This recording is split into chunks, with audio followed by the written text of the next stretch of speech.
Hello friend, I am Ashish Vaid. Today I am going to discuss about computation of taxable salary or the calculation of taxable salary. Before I start my topic, it is important for us to know what do you mean by tax, who charge the tax and kinds of tax. So, first of all we understand what do you mean by tax. Tax is the amount charged on the income of an individual or an entity. Tax is chargeable by the state government, central government and a local authority. The government will be charged the tax on our income because the government has the main source of revenue for the doing a public expenditure. So, the various taxes that can be charged by the central government and some taxes charged by the state government and some taxes is charged by the local authority. Tax is mainly divided into two categories. One is direct tax and another one is indirect tax. Direct tax is paid by individual to the government directly, and the indirect taxes that can be paid by the individual through the intermediaries.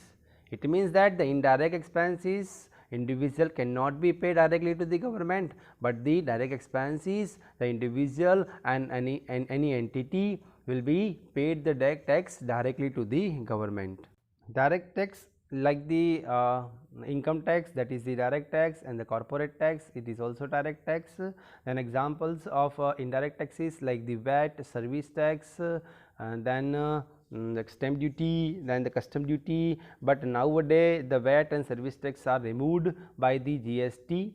So, the GST is the indirect expenses, then after the custom duty is also indirect expenses, stamp duty, excise duty, these all are the example of indirect expenses, and the direct expenses will be paid by the individual to the government directly, and the indirect expenses that can be it will be paid through the intermediary. So, here another thing is that here we also understand what do you mean by the direct tax and which taxes are included in the direct taxes. First is the income tax and another one is the corporate tax. Here I also explain the income tax. Income tax is a tax on the income of an individual or an entity. This tax is paid by the individual or an entity. Income tax broadly divided in the 5 heads, or the income tax collected under the 5 heads. The 5 heads, like the first one is the salary, that is the major head of income tax.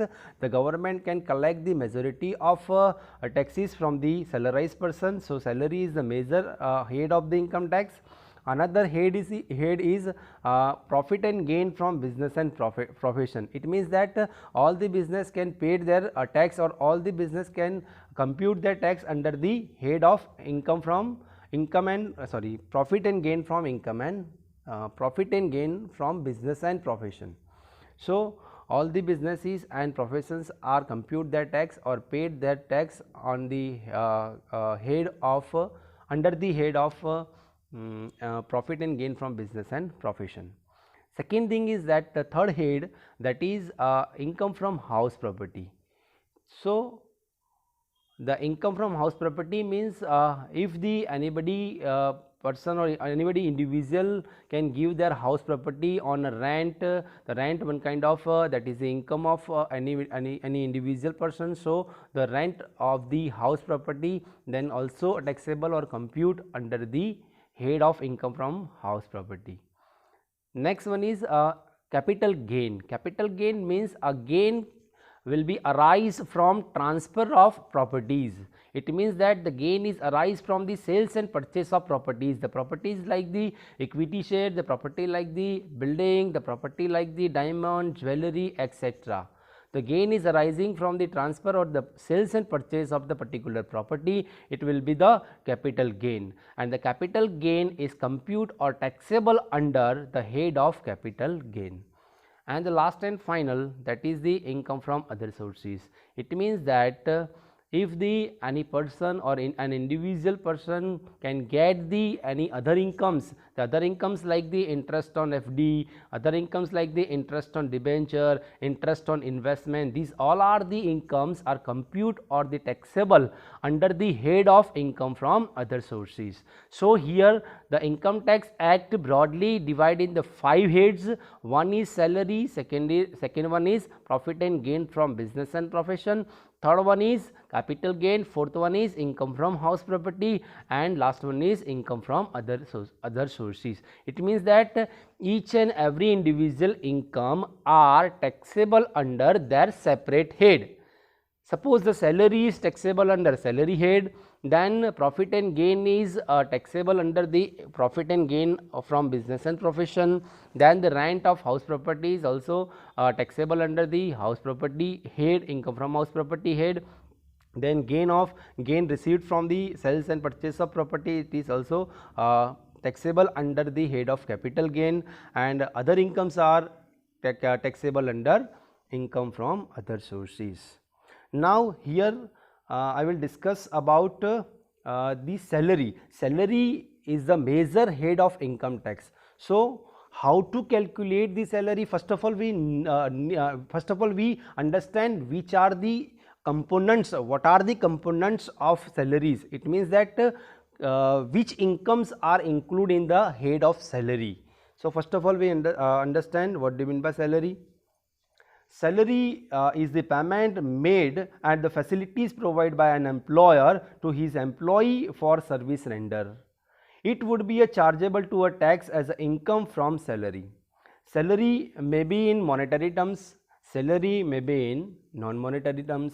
Payment made means the salary include the all the allowances or allowances which is given by the firm in monetary terms, but some other facilities like the motor car facilities, like the house accommodation facilities, these are all the non-monetary facility. It means that the salary includes payment made and the facility. It means that monetary payment made and the non-monetary facilities provided by an employer to his employee for service rendered.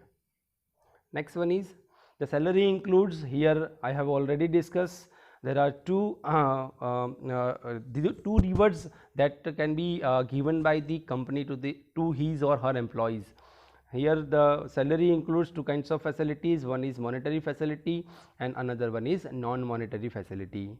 Monetary facilities includes all the basic salary, bonus, commission, gratuity, pension, allowances, etc. It means that here the company gives a facility in terms of money.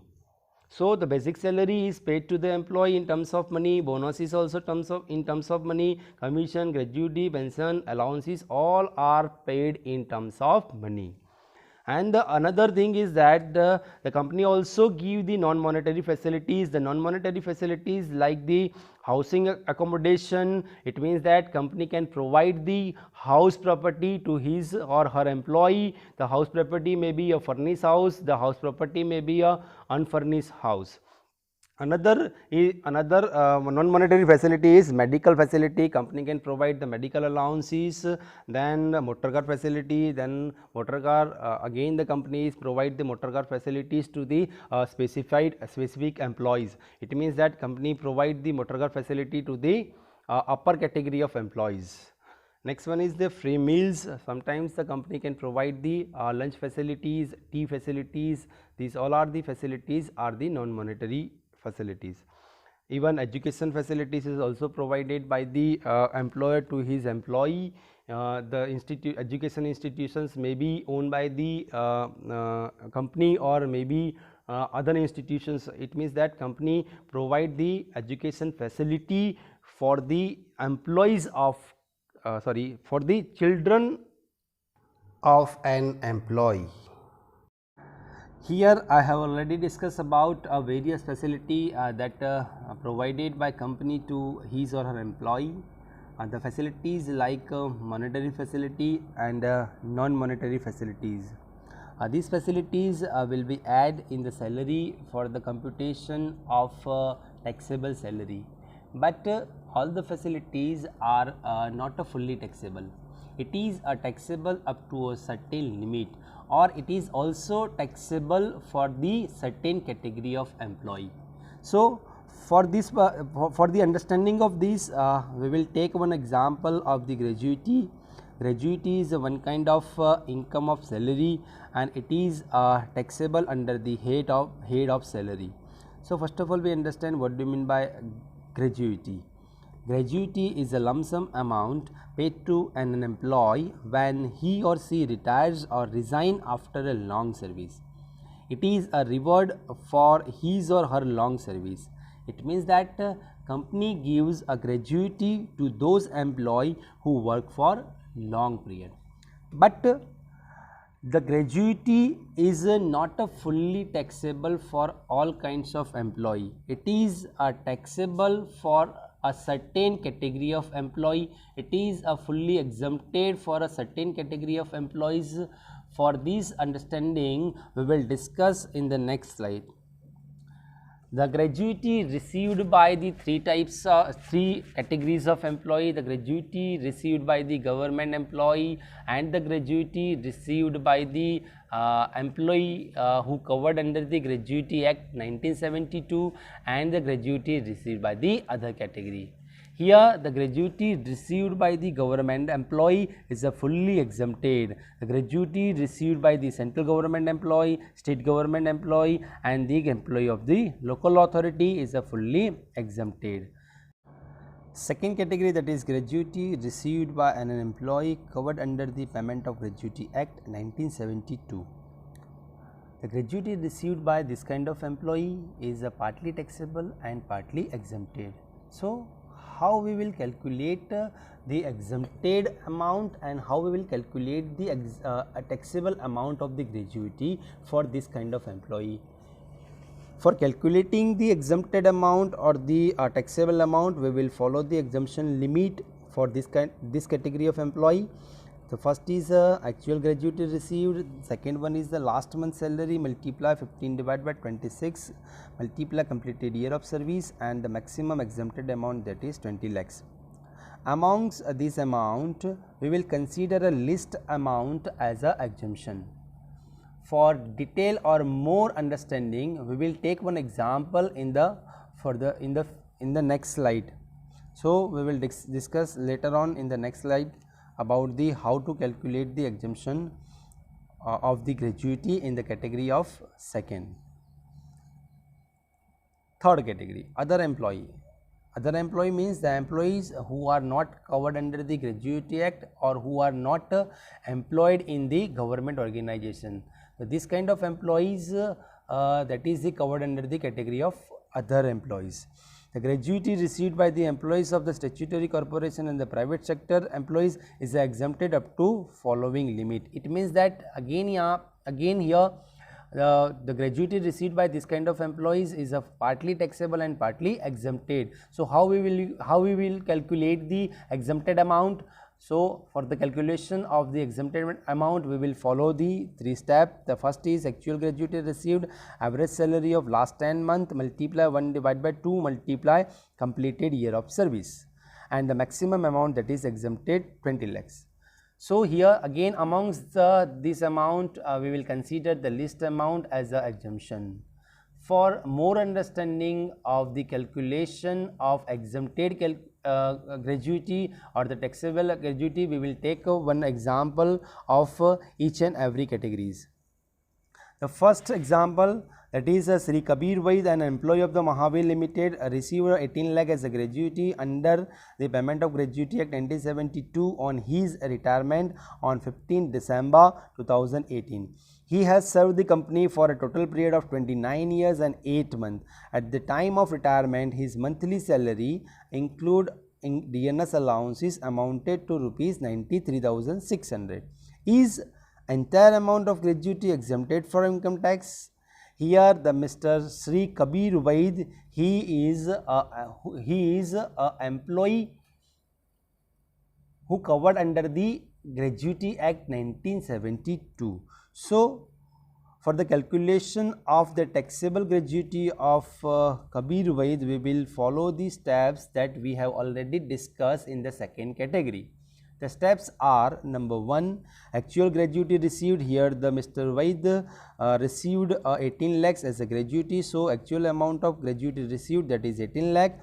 Then next one is second step, the last month salary. Here the 93,600, that is the salary which is received by the Kabir Vaid at the time of retirement. So last month salary, that is 93,600, and multiply 15 divided by 26, multiply 30 years, then the total amount is 16,20,000, and the maximum amount, that is 20 lakhs. Amongst this amount, we will consider a least amount as an exemption. So in the first step the amount is 18 lakhs, in the second step the amount is 16,20,000, and in the third step the amount is 20 lakhs. The least amount is 16,20,000. Therefore, the exempted gratuity, that is 16,20,000.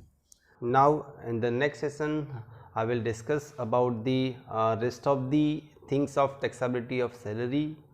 So we will meet in the next session, and I hope you all are understand what I have discussed in my session. So we will meet in the next session.